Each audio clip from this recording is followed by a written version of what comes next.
অফিসেও কাজ করবো, বাসায় কাজ করবো, এটা কোনো কথা বলো? এটা ভাল লাগে? তোমার হাতে সালাদ মাখা অনেক পছন্দ, তাকাও দেখি, একটু সুন্দর লাগতেছে। সবকিছুতে দেখো এইসব জিনিস ভাল লাগে না, সারাদিন দেখাই অফিস টফিস করে এসে এই সালাদ মাখার জন্য বসে কি রাখছো। কি দেখাও একটু, আমি একটু ভিডিও করতেছি। আচ্ছা, ভিডিও করতেছে। কাঁচামরিচ, ধনিয়া পাতা, পেঁয়াজ, আমি সব পেঁয়াজের কেটে রাখছি, বাসায় খাসির মাংস রান্না হয়েছে, একটু স্পেশাল ভাবে সালাদ মাখা না খেলে কেমন লাগে না। এই জন্য রাইখে দিছে। আমি আর কোথায় ভাবছি তোমার হাতে সালাদ মাখা পছন্দ, এর জন্য আমার। সেটা তো হবে না, বা অফিসেও কামলা দেই, এখন বাসায় এসেও কামলা দিতে হচ্ছে। কোন মুখ থেকে বলতেছো একটু দেখি তো। না, এই যে ক্যামেরা, সবকিছুতে তো ক্যামেরা অন করে রাইখা দাও, জীবনটা ক্যামেরাময় হয়ে গেছে। ভিডিওই তো করতে পারি না ক্যামেরা। মজা হইলেও আমার, মজা না হইলেও আমার দোষ হবে, আমি তো জানি।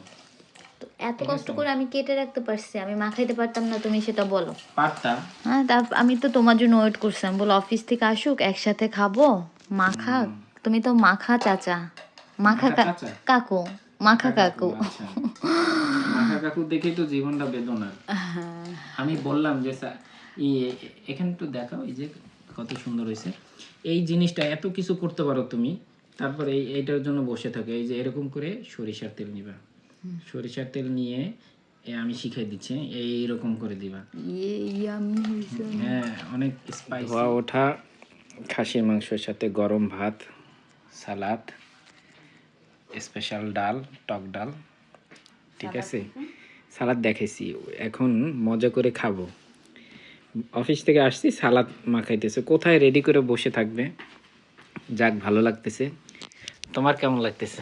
ভালো লাগতেছে আমার। দেখো তোমাকে আমি অল্প খাসির মাংস দিচ্ছি, আমি বেশি কলিজাটা দিলাম, এখানে দিয়ে এখানে এইভাবে খেতে হয়, বিসমিল্লাহ।